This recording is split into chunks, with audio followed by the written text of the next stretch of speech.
A 1.4 megahertz carrier is modulated by a music signal that has a frequency components from 20 hertz up to 10 kilohertz. Determine the range of frequencies generated for the upper and the lower sidebands. So, how do we solve this problem? Madali lang yan, ano? We know that for the lower sideband, this is simply the difference, ano? It's the carrier frequency minus yung maximum, no, na 10 kilohertz hanggang, again, it's the carrier frequency minus yung Fmin na 20 hertz. So we have 1.4 megahertz minus 10 kilohertz. Ang sagot, 1.39 megahertz. So the lower sideband now ranges from 1.39 megahertz hanggang negligible naman yung 20 kumpara sa 1.4 megahertz. Hindi masyadong halata, no? Tingnan mo, kasi nga 1.4 mega, maminusan mo ng 20 hertz lang, hindi masyadong halata. Ang makukuha pa rin natin is 1.399 or approximately 1.4. Approximately 1.4 megahertz pa rin. Kasi nga masyadong maliit yung ating baseband frequency. For the upper sideband, we just add the carrier and the baseband. So FC plus 20 hanggang FC plus 10 kilohertz. Ayan. So pag kinompute po natin, again, negligible yung 20 hertz pag ini-add natin sa 1.4 mega. So this is approximately 1.4 megahertz pa rin hanggang magiging 1.41, ano? 1.41 megahertz. So ito na po ngayon ang range ng ating lower sideband at ito ang range ng upper sideband. So kung atin yung idodrawing, bala-bala, meron tayong spectrum analyzer. Makikita natin dun yung frequency spectrum, ano? So ang makikita natin sa gitna, natural yung carrier, no? I-drawing natin ang carrier, bala-bala, yan ang carrier mo, FC. Ano ang frequency niyan? 1.4 megahertz. I-drawing naman natin ang lower at upper sideband. Halimbawa, no? Are ang lower sideband at ito naman ang upper sideband.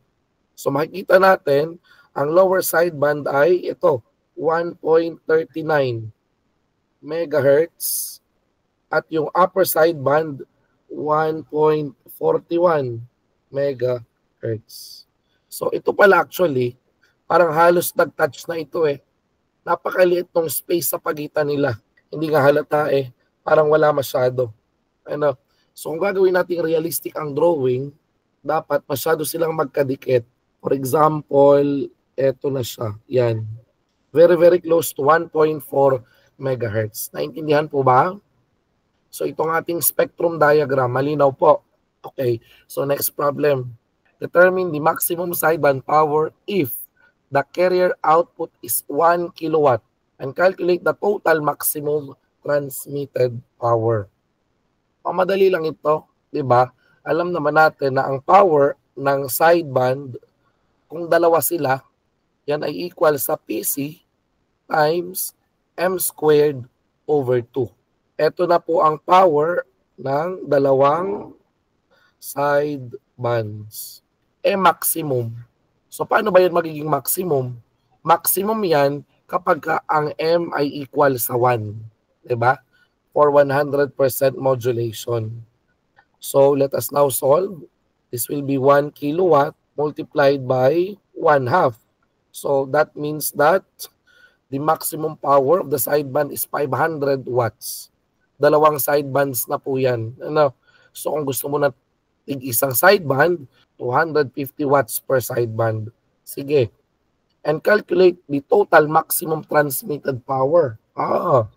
So yung total power ngayon, we know that the formula is PC times 1 plus M squared over 2. So this is 1 kilowatt multiplied by 1 plus maximum yan kung ang M ay 1. So 1/2. 1 plus 1 half is 3 halves times 1 kilowatt ay di 1.5 kilowatts. Yan po ang sagot. Or you simply say that the total maximum power is yung 1 kilowatt ng carrier plus 500 watts ng sideband. Ito yun. Kaya ang sagot, 1.5 kilowatts. Okay? Next example. Meron daw tayong 500 watt na carrier. It is to be modulated to 90%. No? Determine the total transmitted power. Oh, madali lang din to. Ano? So, we know that the total power for AM is the carrier power times 1 plus the square of the modulation index divided by 2. So now, we substitute 500 watts times 1 plus 0.9 squared divided by 2. So the answer is 702.5. 702.5 watts. Di ba? Madali lang. Sa halimbawa, tinanong kami, follow-up question, halimbawa lang, ilang percent ang power na laman ng sideband, no? Actually, ang power ng sideband ay yung total power na 702.5, di ba? Maminusan mo lang yun ng carrier. So, ang sagot, 202.5 watts. Okay, so ilang percent yan ang total? O di madali lang, 202.5 divided by 702.5 times 100. Okay? So sa calcu, ang sagot 28.8 lang po, no?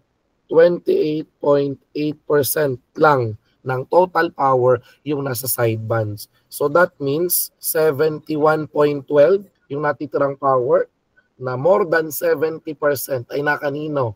Nasa carrier. At alam natin, walang taglay na impormasyon ang carrier.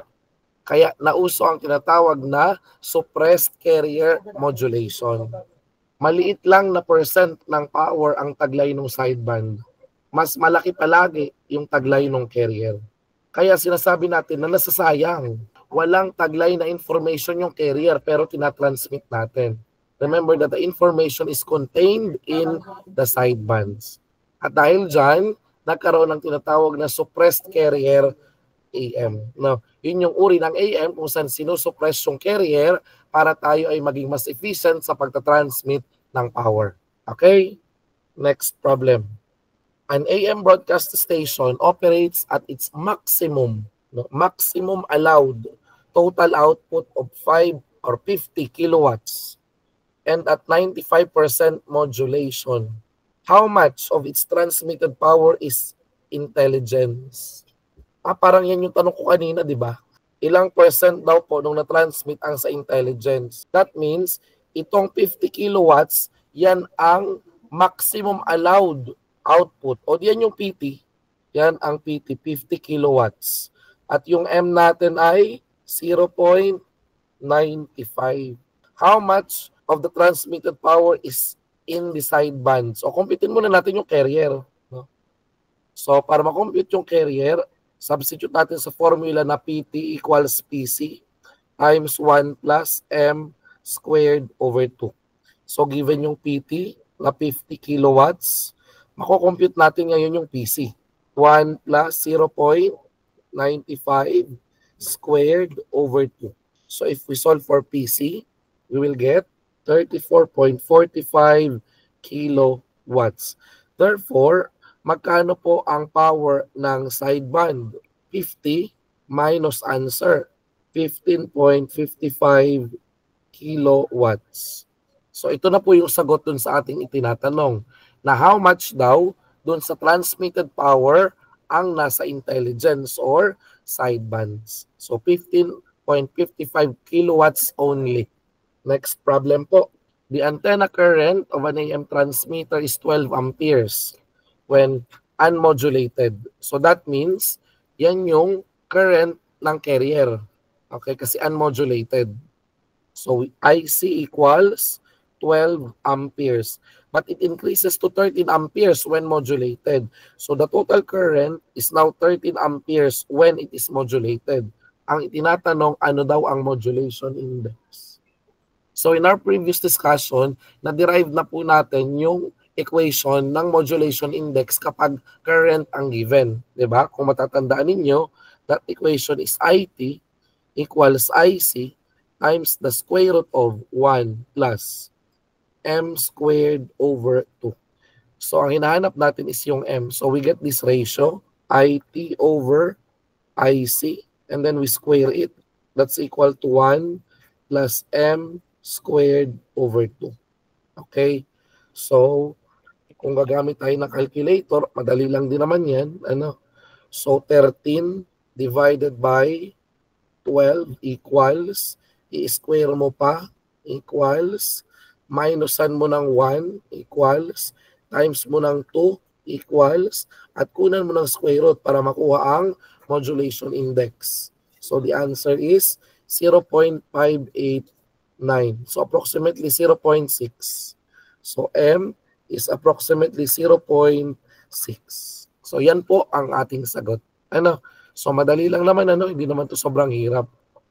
Tandaan lang po natin yung formulas. Kapag ka-power, ito yung formula.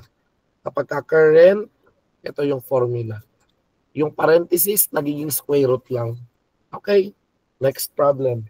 An intelligent signal is amplified by a 70% efficient amplifier before being combined with a 10 kilowatt carrier to generate the AM signal.